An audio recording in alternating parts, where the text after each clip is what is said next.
जय श्री कृष्णा दोस्तों, B S Sharma family में आपका स्वागत है। दोस्तों, आज मैं नाग पंचमी की व्रत कथा, पूजन विधि और ये किस लिए की जाती है ये सब बताऊंगी। उससे पहले प्लीज मेरे चैनल को सब्सक्राइब करें और बेल आइकन को जरूर दबाएं, जिससे मेरी सारी वीडियो आप तक पहुंच सके।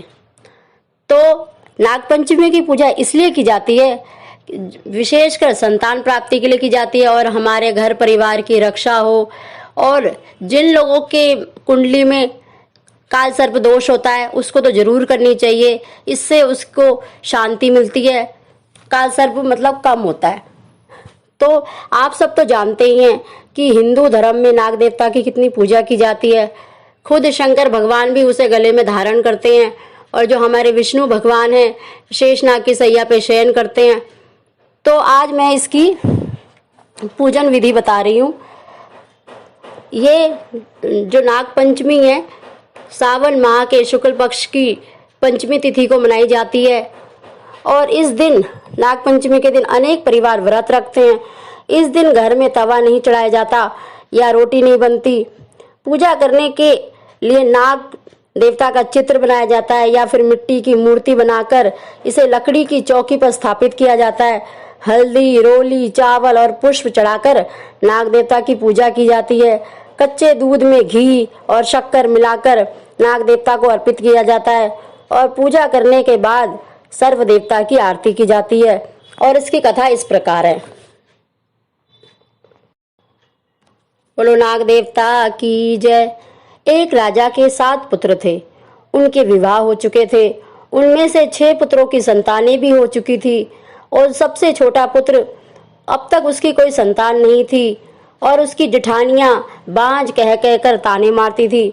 तो एक तो संतान न होने का दुख और उस पर सास, नंद, जेठानी आदि के ताने, उसको सुनकर वो बहुत दुखी होती और बेचारी रोने लगती। उसका पति समझाता कि संतान होना या ना होना तो भाग्य की बात है, फिर तू क्यों दुखी होती है। वह कहती है, सुनते सुनते हो सब लोग बांझ बांझ कहकर कैसे मुझे ताना मारते हैं। पति बोला, दुनिया बकती है बकने दे, मैं तो कुछ नहीं कहता। तू मेरी ओर ध्यान दे और दुख को छोड़कर प्रसन्न रहा कर। पति की बात सुनकर कुछ देर के लिए तो उसे तसल्ली होती, परंतु फिर जब कोई ताने मारता तो बेचारी रोने लगती। इसी प्रकार एक दिन नाग पंचमी आ गई। चौथ की रात को उसे स्वप्न में नाग दिखाई दिए। उसमें एक ने कहा, अरे पुत्री, कल नाग पंचमी है, तू अगर हमारा पूजन करे तो तुझे पुत्र रत्न की प्राप्ति हो सकती है। यह सुनकर वह उठी और अपने पति को जगाकर स्वप्न का हाल सुनाया। पति ने कहा, ये कौन सी बड़ी बात है। नाग अगर 5 नाग दिखाई दिए हैं तो 5 की आकृति बना, उनका पूजन कर। नाग लोग को ठंडा भोजन पसंद है, इसलिए उन्हें कच्चे दूध से प्रसन्न कर।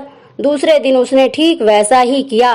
नागों की पूजन से उसे 9 महीने बाद सुंदर पुत्र की प्राप्ति हुई। तो दोस्तों, इसकी एक और कथा है। बोलो नाग देवता की जय। किसी राज्य में एक किसान परिवार रहता था। किसान के 2 पुत्र व 1 पुत्री थी। एक दिन हल जोतते समय हल से नाग के 3 बच्चे कुचलकर मर गए। नागिन पहले तो विलाप करती रही, फिर उसने अपनी संतान के हत्यारे से बदला लेने का संकल्प किया। रात्रि को अंधकार में नागिन ने किसान और उसकी पत्नी व दोनों लड़कों को डस लिया। अगले दिन प्रातः किसान की पुत्री को डसने के उद्देश्य से नागिन फिर चली तो किसान कन्या ने उसके सामने दूध भरा कटोरा रख दिया। हाथ जोड़कर क्षमा मांगने लगी। नागिन ने प्रसन्न होकर उसके माता पिता व दोनों भाइयों का पुनर्जीवित कर दिया। उस दिन श्रावण शुक्ल की पंचमी तिथि थी। तब से आज तक नागों को कोप से बचने के लिए इस दिन नागों की देवता की पूजा की जाती है। तो दोस्तों, हमें जरूर नाग देवता की पूजा करनी चाहिए। अगर आपके गली में सपेरे वाले घूमते हैं तो उनको जरूर दूध पिलाएं और इससे अपने परिवार की रक्षा की प्रार्थना करें। बोलो नाग देवता की जय।